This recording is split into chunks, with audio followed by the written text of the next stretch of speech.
Good morning, YouTube. Have you ever wanted to read a story written by a college kid, firmly ensconced in the mind of a grown man? Well, here's your chance.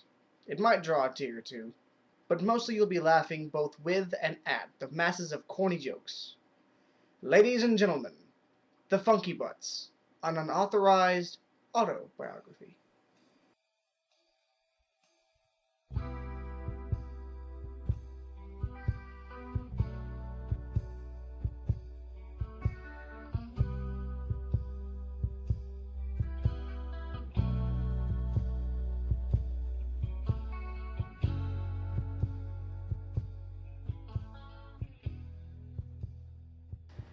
Drawing on memories of his youth, The Blade leads us through the ups and downs of a semi-autobiographical but mostly fictional storyline of an amateur college band from Denton, Texas, finding itself suddenly and shockingly famous. The ups are mildly pleasant, but the downs are unthinkable, dreadful so that they wish they'd stayed in obscurity. Even though the majority of readers will not know the real-life story of the author, the man who reads and runs should easily be able to pick out many of the fictional aspects of the story, while others may slip past your nose. None with an intact sense of humor would say that this book isn't worth the cost. The plot will keep you intrigued, and the jokes will keep you laughing, sometimes because they're funny, other times because they're so bad. A most vivid example of this would be the names of the various bands the Blade was part of throughout the story. Names like the Funky Butts, Stanley Swank and the Handy Wipes, Dr. Box and the Electric Fish Sticks. The story and accompanying music employ a humor that attempts to offend as many people as possible, from PETA raging at mild cooked meat to Hispanics at Borders. I find this particularly daring, as much of the story takes place during the mid to late 90s, when political correctness was at its peak. In reading, I think few would take the lyrics seriously enough to actually be offended. However, this was not the case to the public within the story.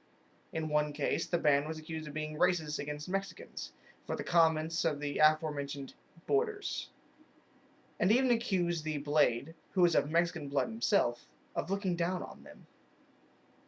If there's one thing the book could improve on, it would be to further develop the characters with a few more relatable struggles. Most of the situations in the story are those that only a few of us can imagine ourselves in, and while they serve to establish the idiosyncrasies of the character, one might wish them to be supplemented by a few more that are understandable.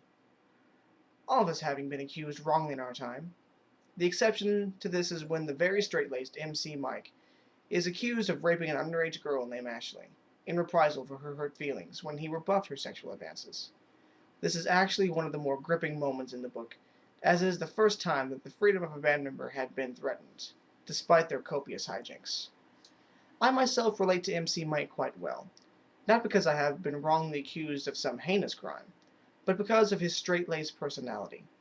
He chastised the young Ashley for her inappropriate sexual activities, while another man might have found her attention alluring. In addition, throughout the story you find him hanging out with friends while they drink, while not touching a drop of it himself. The second scenario especially I can identify with. I cannot count the number of times I found myself sitting in a bar with a number of my comrades, watching them become more and more intoxicated as the night passed. His level-headed style provides a modicum of much-needed stability in a group of otherwise very devilish men.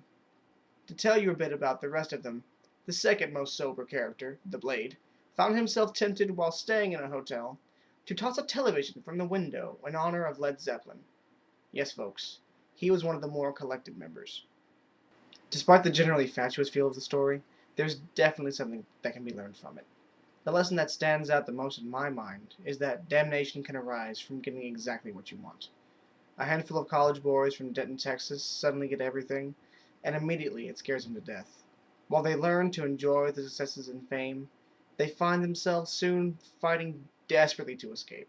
In the decade that is the height of political correctness, they create a music video, purposely offending gays, in order to be fired, and released to their own devices. But little did they know that the more they act up, the more popular they'd become. They live with the hell that is, any publicity is good publicity. But while they become more and more successful, the price mounts to constant suffering. In my opinion, what the Blade was trying to say is, be careful what you wish for, because you might just get it. While The Funky Butts is definitely not the kind of book I usually read, it was a refreshing step out of myself. For those who cherish their crazy memories of youth, or simply to a rock and roll enthusiast, The Funky Butts is a definite must-read. The ebook and soundtrack are both available on Amazon. Links below. And for those who are dubious about the worth of a book soundtrack, I can only tell you that it's more than worth the cost. And if you don't believe me, just ask the lady in the purple hat.